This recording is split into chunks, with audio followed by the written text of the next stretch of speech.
I want to talk more about this now, the White House reaction, the ongoing congressional investigations with Congressman Mike Quigley. He's a Democrat from Illinois. He's also a member from the House Intelligence Committee. Mr. Congressman, thanks for joining us today. Thank you. Glad to be here. You heard our legal analyst there. You yourself were an attorney as well. From your point of view, based on what we know from this memo, does it constitute obstruction of justice by the president? I think that when you ask the person investigating something to not do it, and you're the commander-in-chief, that is obstruction. But as an old trial attorney, I believe everyone deserves due process. This is just the beginnings of this investigation. I think we need a bipartisan agreement to move forward subpoenaing these memos, the tapes, Mr. Comey's testimony. Let's let the facts come out. Let's discover this with a thoughtful manner. You just talked about impeachment being a political matter. With the polarization that exists in this country right now, I don't think we can let it be a political matter. I think we need to have a bipartisan effort to find out exactly what took place and let the facts follow where they are. Let's try to find out so the American public knows exactly what happened.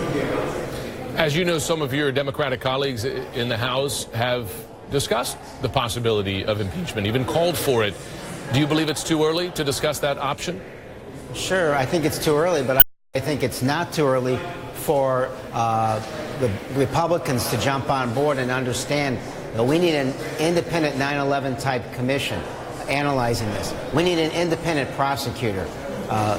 They need to be part of the subpoena process. They can't be part of this. Clearly, the White House was interfering with this investigation with bogus White House, bogus claims of wiretapping Trump Tower and more. Now they have elevated the game by firing the FBI director after he asked for more resources, by threatening, a veiled threat to the same director that there might be tapes here, and now, allegations that he was involved in this process that we learned about yesterday. This is the grounds for obstruction charges, but there is a process to move forward before we jump to that conclusion. Let me ask you, at the end of the day, it's political, it's numerical, right? You're the minority party. Short of Republicans, a significant number of Republicans, in effect, crossing the aisle on this issue, what do Democrats plan to do? Because without those Republicans, you can shout from the bully pulpit, but legislatively, you can't really move the process forward. Yeah, I think what the bully pulpit gives you is an opportunity to address the American public. And the American public's pressure on my Republican colleagues to look at this matter thoughtfully and analyze it, follow the facts wherever they take us, is our best chance. You got to remember, way back to Watergate, it wasn't until senators like Republican Barry Goldwater went to Nixon and said that he would vote for impeachment that the president stepped down. So to answer your question, it's going to be up to the American public. We understand that the CIA Director, Mike Pompeo, briefed members of the Intelligence Committee on the question of what was shared to Russian officials by the president regarding intelligence that we've since reported was sourced from Israel.